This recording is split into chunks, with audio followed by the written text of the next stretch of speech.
Masaganang pumatak ang mga luha ni Andrea. Masaya siya na muling narinig ang boses ni Gary. "Kumusta ka, traidor?" Tuya ni Cleo dito.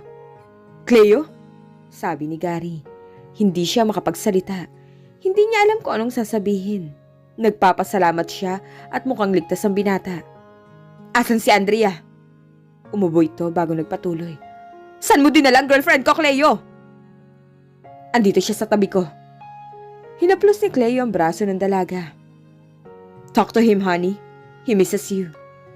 Malamig na sabi nito at parang napapasong tinanggal nito ang kamay sa braso niya. Tumungga ito ng beer at dumikwatro. Isinampay nito ang isang kamay sa sandalan ng sofa at prenteng sumandal doon. "Talk!" utos nito.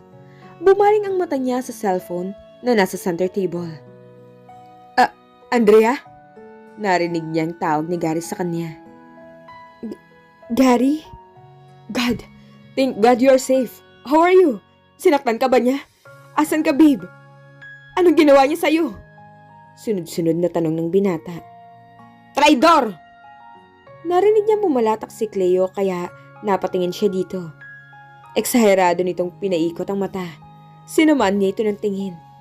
Yumuko ito at inilapit ang bibig sa tainga niya. "Tell him kung anong ginawa ko sa'yo." Bahagya pa nitong bulong sa kanya. Nangilabot siya sa ginawa nito pero may kung anong init naman itong binuhay sa kanya. "Tell him that you woke up." Mabilis niyang tinakpan ng kamay niya ang bibig nito. Ramdam niya ang pag-iinit ng muka nang maalala nung araw na nagising siya at masakit ang katawan.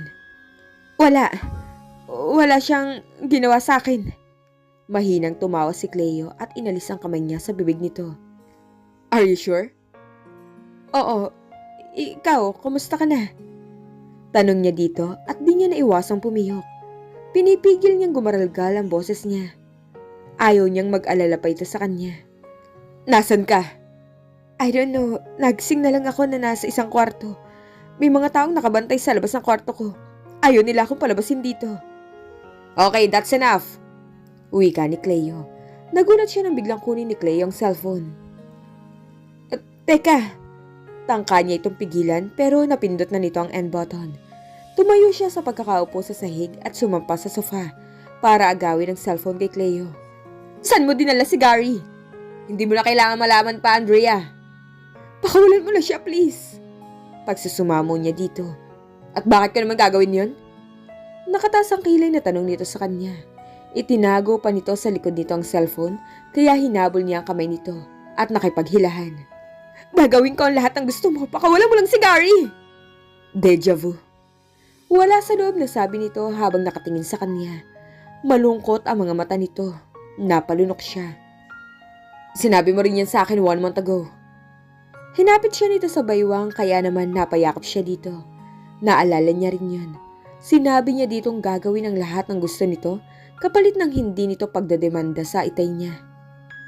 Halos maduling siya sa lapit ng mga mukha nila. "Nasasaktan ako." Malamlam ang mga matang sabi nito sa kanya. "Di bitawan mo ako. Ikaw lang naman tong nanghihila kaya nadaganan kita." Tinukod niya ang mga kamay sa sandalan ng sofa para tumayo pero mas lalo siya nitong hinapit. "Hindi kita kayang bitawan kahit ang sakit-sakit na." Natigilan siya nang makitang nanubig ang mga mata nito. "Cleo?" Tumingala ito at pumikit ng mariin. Nagtaas baba ang alamsapol nito. Lapat na lapat ang mapupulang labi. Kita niya ang sakit na nakabadha sa gwapong mukha ng binata.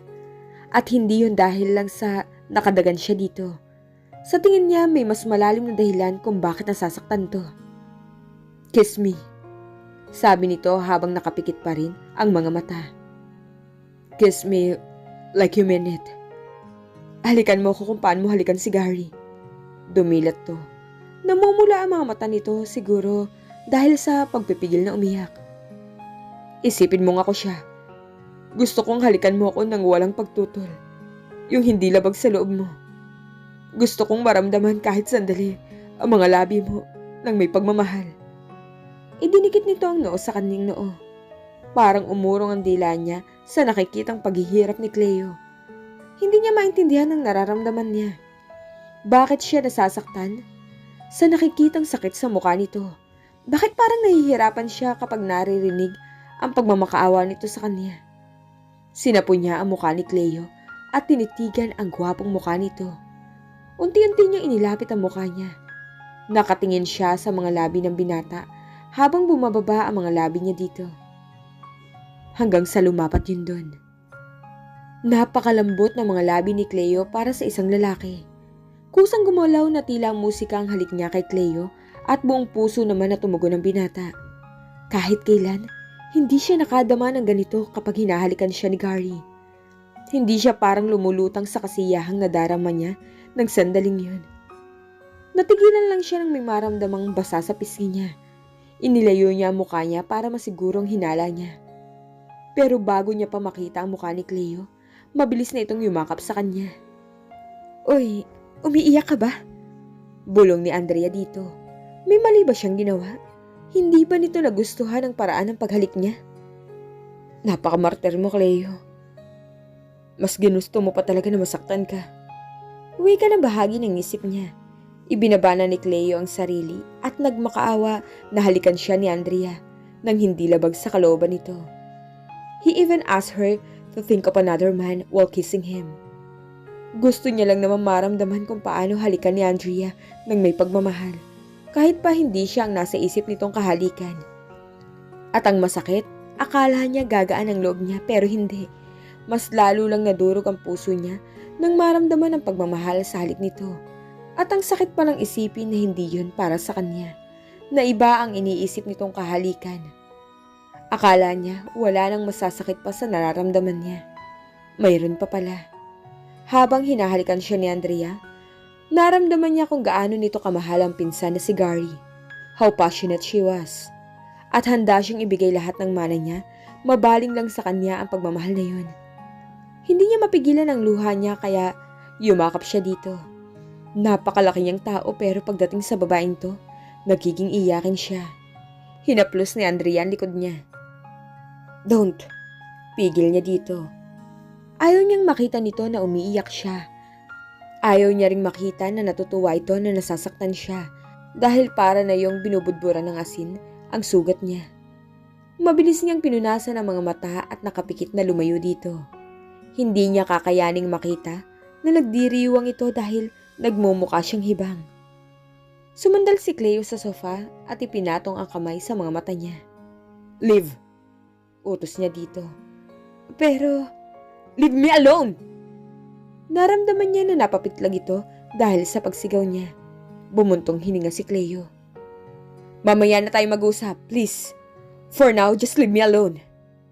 Ilang saglit pa at naramdaman na niya ang pagtayo ni Andrea. Hanggang sa marinig niya ang pagbukas at pagsara ng pintuan. Sumandal si Andrea sa pintuan nang maisara niya yun. Napahawak siya sa puso niya. Ang bilis ng tibok nun. Pakiramdam niya nakikipagkarera sa kung anong puso niya dahil sa bilis.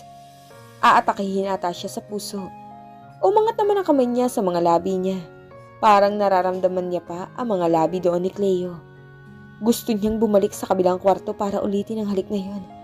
Dahil ngayon, kahit anong sigaw ng isip niya na mali yun, mali ang halikan nito dahil malaki ang kasalanan nito sa kanya. Nasinaktan siya nito kaya dapat siyang magalit dito. Pero hindi naman niya maawat ang puso niya na makipagtalo sa isip niya at ipaglaban na gusto niyang maulit ang halik na yun.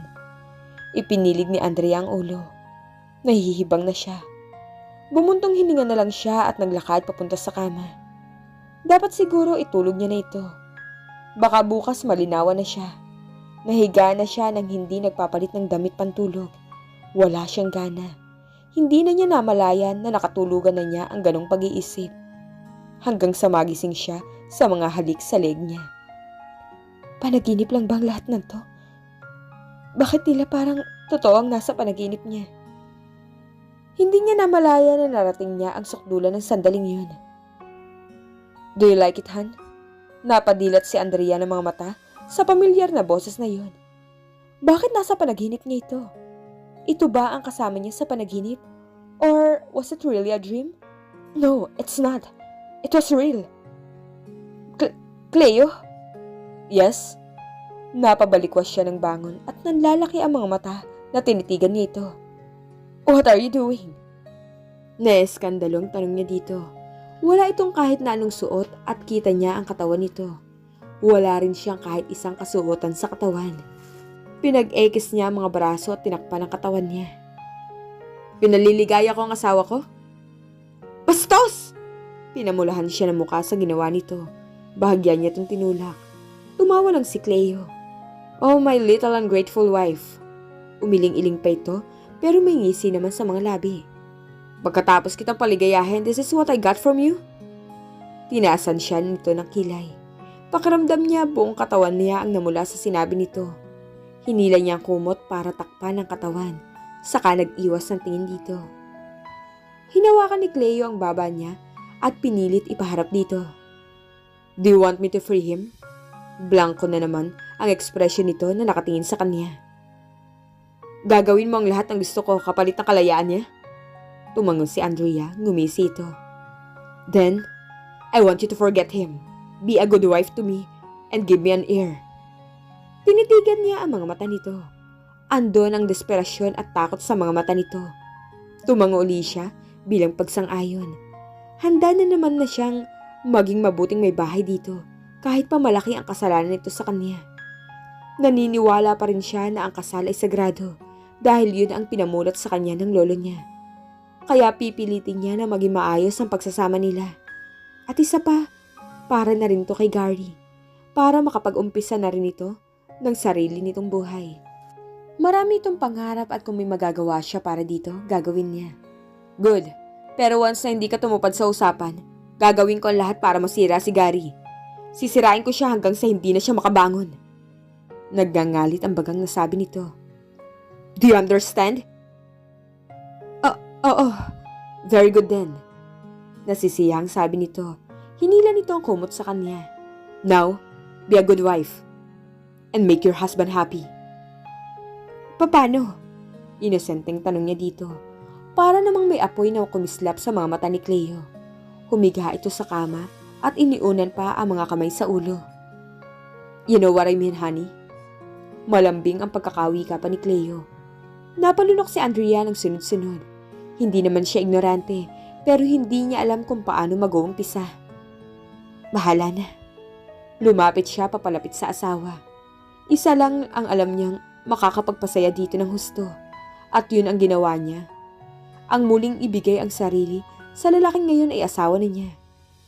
Hindi niya maintindihan pero masaya siya nang makatapos sila ni Cleo.